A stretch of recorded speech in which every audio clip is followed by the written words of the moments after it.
ఈ రోజే డౌన్లోడ్ చేయండి. మీ ఫేవరెట్ షోస్ చూడండి. అక్కడ మీ అమ్మ నాన్న మీరేం తినలేదని బాధపడుతున్నారు. ఇది తీసుకోండి. చెప్పాను కదా నాకు ఆకలిగా లేదని. ఏ ఎందుకండి? ఎందుకేంటి, జరిగిందంతా చూసావుగా. హా, చూశాను. ఏం జరిగింది? పెళ్లి క్యాన్సిల్ అయింది కదా. అది హ్యాపీ న్యూసే కదా. అది హ్యాపీ న్యూసే, కానీ అక్కడ నుంచి కీర్తిని హాస్పిటల్కి తీసుకెళ్లారు కదా. హా, తీసుకెళ్లారు.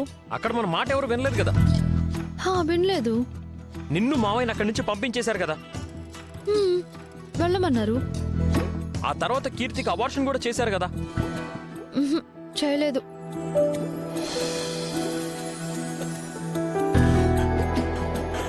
ఏంటి? నేను ఇందాక చెప్పినవన్నీ నిజమే, కానీ అబార్షన్ చేశారన్నది మాత్రం అబద్ధం. దయచేసి మీరు ఈ అబార్షన్ చేయకండి.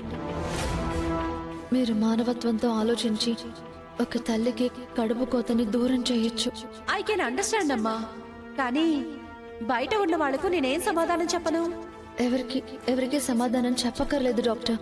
కానీ దానివల్ల ఫ్యూచర్లో మాకేమైనా ప్రాబ్లం వస్తే? మీకు ఏ ప్రాబ్లం రాకుండా నేను చూసుకుంటాను డాక్టర్. సరేనమ్మా, మీరింతగా చెప్తున్నారు కాబట్టి అలాగే చేస్తాను. అలా మేనేజ్ చేశానన్నమాట.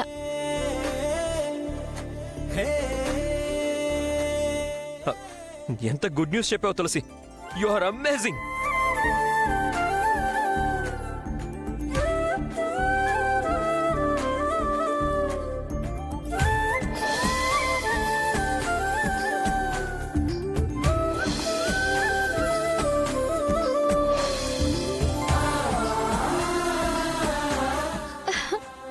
సిద్ధుగారు ఆగండి. ప్రెగ్నెంట్ అయింది నేను కాదు, మీ చెల్లెలు. ఆగండి.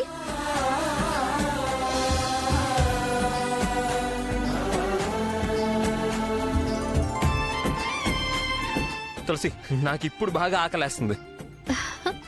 మీరు ఇందాక ఆకలేయట్లేదని అందరి ముందు పెద్ద బిల్డప్ ఇచ్చారు. అంటే బిడ్డ చెల్లి కడుపులో ఉందని చెప్పేసరికి ఈ మేనమావ కడుపులో ఆకలి మొదలైందన్నమాట. సరే కానీ చెప్పండి, ఏం తింటారు? జీడిపప్పు ఉప్మా చేసి పెడతావా నా కోసం? సరే ఉండండి, చేసి పెడతాను.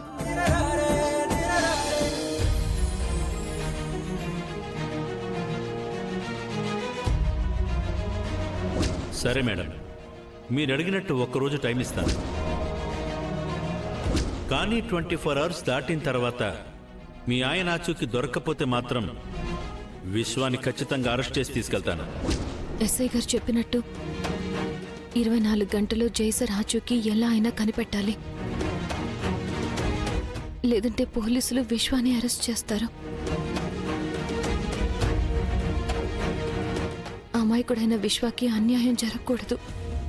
ఈరోజు ఎలాగైనా సరే అసలు విషయం జానుకు చెప్పేస్తాను. ఇంకా ఇలాగే దాస్తే జాను నన్ను ఖచ్చితంగా అపార్థం చేసుకుంటుంది.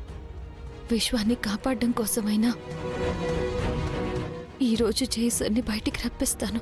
జరిగిందంతా జానుకు చెప్పి ఎలాగోలా కన్విన్స్ చేస్తాను.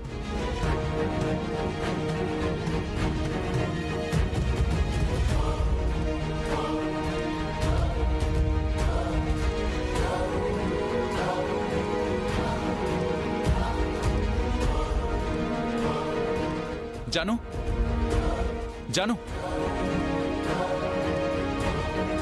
జాను, నీకొక విషయం అర్జెంటుగా చెప్పాలి. నేను కూడా నిన్నొకటి అడగాలనుకుంటున్నాను. ఏంటి జాను అది? జైసర్ ఎక్కడా? యస్ యస్ యస్, ఇదే నాకు కావాల్సింది. చెప్పు విశ్వ, నా హస్బెండ్ జైసర్ ఎక్కడున్నారు? ఆయన ఏం చేసావు నువ్వు? జానుకి విషయం తెలిసిపోయినట్టుంది, కానీ ఎలా? నాకంతా తెలిసిపోయింది విశ్వ. జైసర్ని చివరిసారిగా నువ్వే కలిసావు. ఆ రోజు ఏం జరిగింది చెప్పు విశ్వ. ఆయన్ని ఏం చేసావు నువ్వు?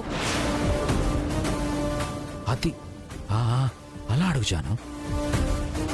ఈ క్షణం కోసమే నేను 1000 కళ్ళతో ఎదురు చూస్తున్నాను. నిన్నే అడిగేది చెప్పవే. జాను,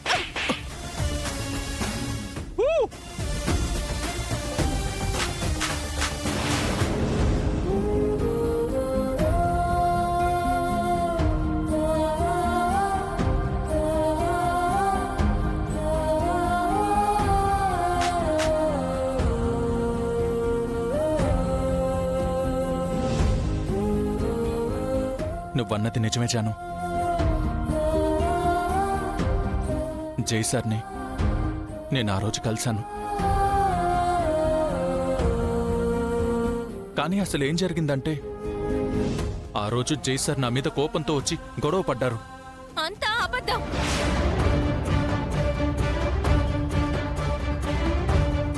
నిజం జాను, నేను చెప్పేది విను. గొడవ పడి చివర్లో ఆయన లోయలో పడిపోబోతుంటే నేను సేవ్ చేయడానికి ట్రై చేశాను, కానీ కుదరలేదు. ఇదే నిజమైతే నువ్వు ఆ రోజే నాకు చెప్పుండేవాడివి. ఇప్పుడు నేను అడిగేదాకా నువ్వు దాచావు అంటే నువ్వు చెప్పేవన్నీ అబద్ధాలే. నువ్వే జైసర్ని అక్కడికి పిలిపించావు. నేనెందుకు పిలిపిస్తాను జాను? ఎందుకంటే నువ్వు నా మీద తప్పుడు అభిప్రాయంతో ఉన్నావు కాబట్టి.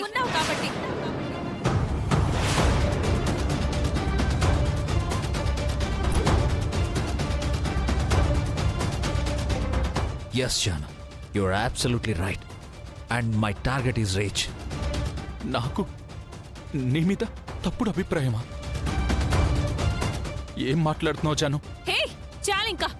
ఈ కపట నాటకాలు చాలు. ఫ్రెండ్షిప్ ముసుగులో నాకు దగ్గరయ్యి నన్ను సొంతం చేసుకోవాలన్న నీచపు ఆలోచనతో నా జైసర్ నాకు లేకుండా చెయ్యాలని నువ్వు ప్లాన్ చేశావు. వావ్, సారీ రా విశ్వ, నిన్ను కాపాడాలని నేను ఇలా మాట్లాడుతున్నాను. చెప్పు విశ్వ, నాకు ఎందుకింత నమ్మక ద్రోహం చేశావు? ఏ చెప్పు, చెప్పరా?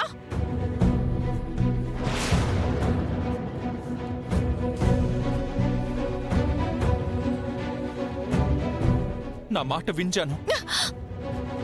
నేనే తప్పు చేయలేదు. నువ్వు సంతోషంగా ఉండాలని మాత్రమే చూశాను. నువ్వెవడివిరా? నువ్వెవడివి? నేను సంతోషంగా ఉండాలని చూడటానికి నువ్వెవడివి? నాకు నా హస్బెండ్ ఉన్నాడు. నన్ను ప్రాణం కన్నా ఎక్కువగా ప్రేమించే నా జై సార్ ఉన్నారు. నేనిదే కోరుకుంటున్నాను. I love you Janu, I love you so much.